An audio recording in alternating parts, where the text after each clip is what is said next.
दोस्तों कैसा रहेगा अगर आपका किसी के भी साथ किसी भी प्रकार का कोई कॉन्फ्लिक्ट ना हो, ब्रेकअप ना हो, डाइवोर्स ना हो, या आप ऐसी शिकायत ना करें कि लोग आपकी बात नहीं समझते।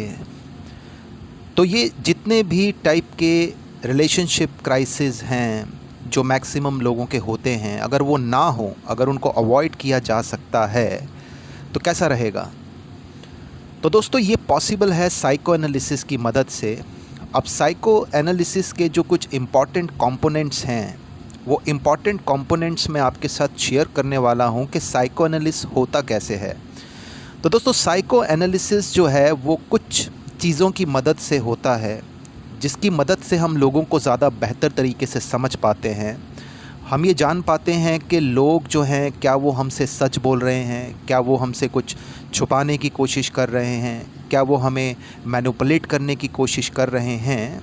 तो ये हम कैसे करते हैं, साइको एनालिसिस के बेसिक कंपोनेंट्स क्या हैं, वो मैं आपके साथ शेयर करने वाला हूँ। सबसे पहला जो कंपोनेंट है वो है दोस्तों बॉडी लैंग्वेज।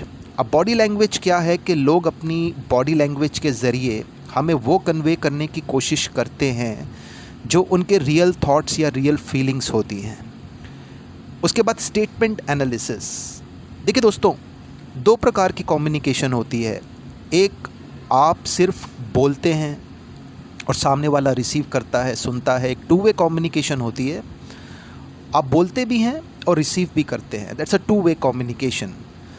तो लोग आपको अपने बारे में उससे ज़्यादा बता देते हैं जितना आप उनसे पूछते हैं। बस आपको ये पता होना चाहिए कि स्टेटमेंट्स को एनालाइज कैसे किया जाता है।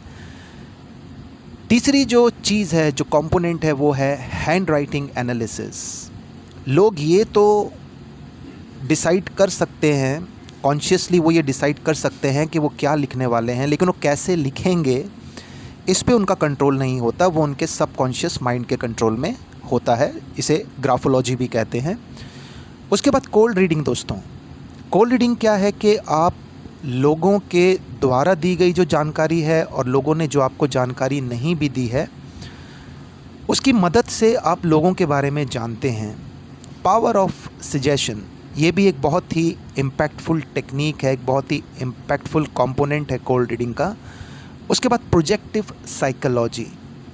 तो दोस्तों ये मेजर कंपोनेंट्स हैं जिसकी मदद से साइको एनालिसिस किया जाता है, जिसकी मदद से आप लोगों को ज़्यादा बेहतर तरीके से समझ सकते हैं।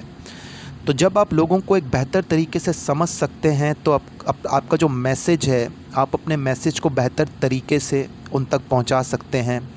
बहुत सारे रिलेशनशिप क्राइसिस से आप बच सकते हैं। जैसे ये मैक्सिमम जो रीज़न होता है ब्रेकअप का, डाइवोर्स का, या आप लगाएं कि आप जहाँ पे काम करते हैं, वेदर आप एम्प्लॉय हो सकते हैं, वेदर आप एम्प्लॉयर हो सकते हैं, तो आपकी जो है वो प्रोडक्टिविटी, परफॉर्मेंस इश्यूज़ जिसकी वजह से आपके प्रमोशंस रुक रहे हैं।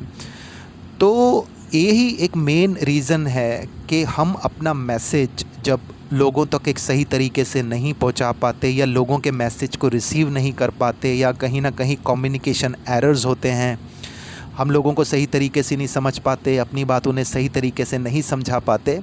तो बिकॉज ऑफ दैट ये सारे के सारे इश्यूज़ आते हैं। और साइको एनालिसिस आपके लिए एक बहुत ही इफ़ेक्टिव टूल साबित होता है अगर आप लोगों को बेहतर तरीके से समझना चाहते हैं या अपनी बात लोगों को एक बेहतर तरीके से कन्वे करना चाहते हैं।